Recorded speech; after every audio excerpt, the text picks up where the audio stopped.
Alright, let's finish this up. You know the rules, they haven't changed. Except that this is a half season. For a normal length season, the minimum score needed to be reached is 70. This season needs to hit 35 to be considered a passing season, 40 to be considered a good season, and 45 to be considered a great season. Let's go. The Crystal Empire. Good character moments, decent humor, and a really good adventure. 10 stars total. Too many Pinkie Pies. The funniest episode in the whole series, and Pinkie Pie is totally in character. 5 stars. One bad apple. If a bad moral wasn't enough, it's the forced plot and horrible attempts at comedy. 1 star. Magic Duel. A great grudge match between Trixie and Twilight with everything top-notch. 5 stars. Sleepless in Ponyville. Despite Luna's sleepwalker role being confusing at best, the episode had enough sentiment to warrant 5 stars. Wonderbolt's Academy. I originally gave this episode 4 stars, but after refuting Biter's arguments, I realized that this changed Rainbow's character from wanting to be admired to wanting to be admirable. It's the greatest character development she's gotten to date. 5 stars. Just for sidekicks. Some minor logical problems, some mean-spirited jokes, but all in all it was alright. 4 stars. Apple Family Reunion. It's an Applejack episode and not much else. 2 stars. Spike at your service. Why is Spike such a klutz? 1 star. Keep calm and flutter on. If you want to make the evil guys good, don't make the good guys evil. 1 star. Games Ponies Play. Terrible plot, but pretty good comedy. Magical Mystery Cure. It's all the emotional chords it needs to. 5 stars. 46 out of 65. Before I go on, I want to show you guys how it compares to the original 2 seasons. We're going to divide them each in half and see how they compare. I'm not giving a brief synopsis, I'm just giving their names and their score. Let's go! Friendship is Magic, Part 1, 4 stars. Friendship is Magic, Part 2, 2 stars. The Ticketmaster, 2 stars. Applebuck Season, 4 stars. Griffin the Brush Off, 4 stars. Ghostbusters, 1 star. Dragonshy, 5 stars. Look Before You Sleep, 1 star. Bridal Gossip, 1 star. Swarm of the Century, 5 stars. Winter Wrap Up, 3 stars. Call of the Cutie, 5 stars. Fall Weather Friends, 4 stars.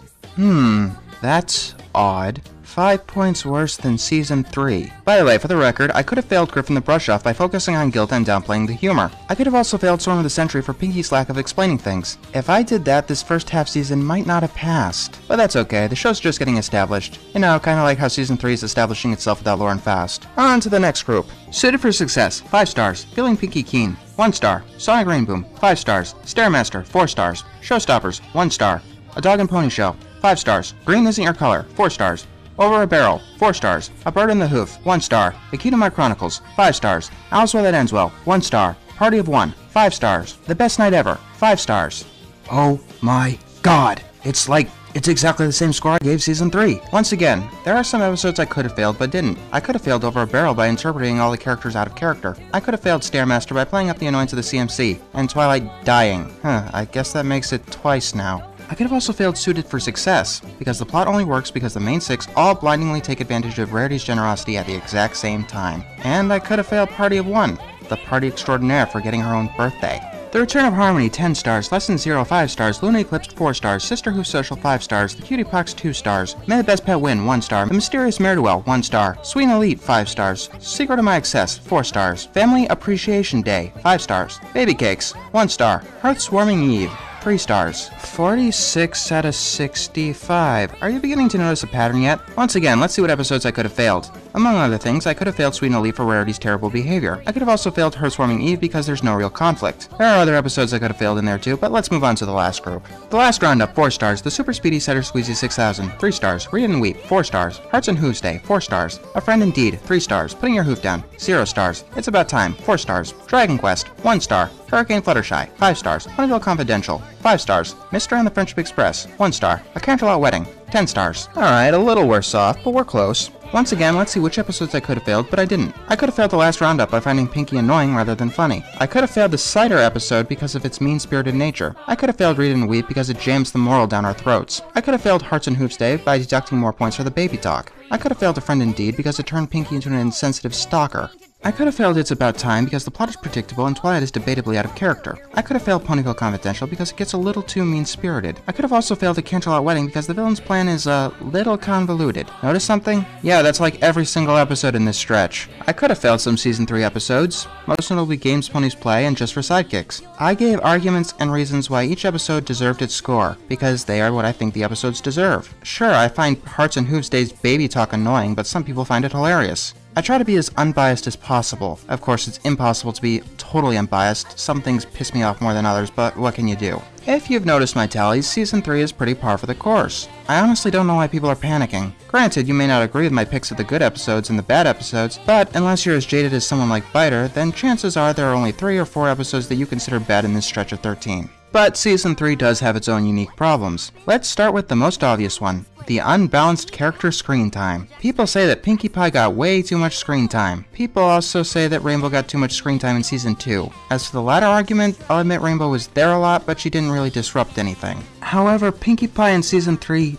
did cause a lot of problems. Not in every episode, mind you, but quite a few. The most notable examples are Games Ponies Play and Wonderbolts Academy. The only excuse I can think of is that the writers think putting Pinkie into an episode automatically makes it funny.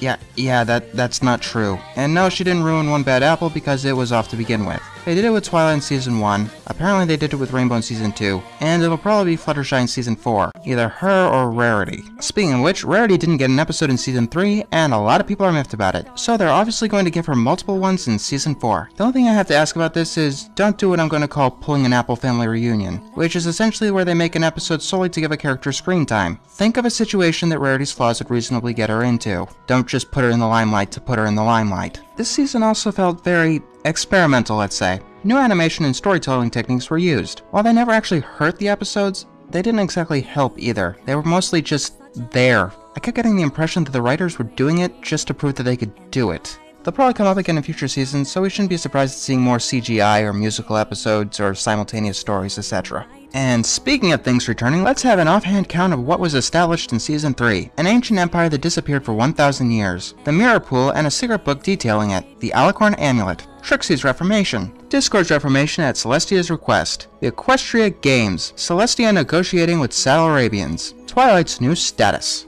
They're obviously building up to something, I'm just not sure what. Like I said, there's not much to say about Season 3 that I haven't said before. It's pretty par for the course. Similar strengths and problems to the previous two. The problems just stick out more with less episodes. Things are doing fine, despite what people like Biter are saying. Speaking of that, I should give a bit of an update on what I've been doing. Why have I been rebutting Biter's arguments? Besides the fact that they, annoy me. Simple, because they're filled with lies and a lack of understanding. It's one thing to nitpick, and it's another to make things up. He can have any reason he wants to hate any episode he wants, provided they're, real reasons that actually exist. It's not his opinions I'm fighting, it's his facts. He claims the first 2 seasons were better based on things that aren't true. And I'm not done with that little side quest either. Expect at least 2 other videos in that series. Now what else am I going to be doing? I'm almost at 100 subscribers. In fact, by the time this video goes up, I probably will be. So as promised, my next review will be Snowdrop. I'm also going to make that top 10 worst episodes list, my top 20 favorite episodes, a Season 4 wish list, and some things that you request. And yes, you can expect an Equestria Girls review when it comes out. Aside from that, here's to hoping we'll have a fantastic Season 4. A true friend helps a friend in need. A friend will be there to help them see. A true friend helps a friend in need to see the light that shines from a true friend. Hello? Friend trapped inside, remember?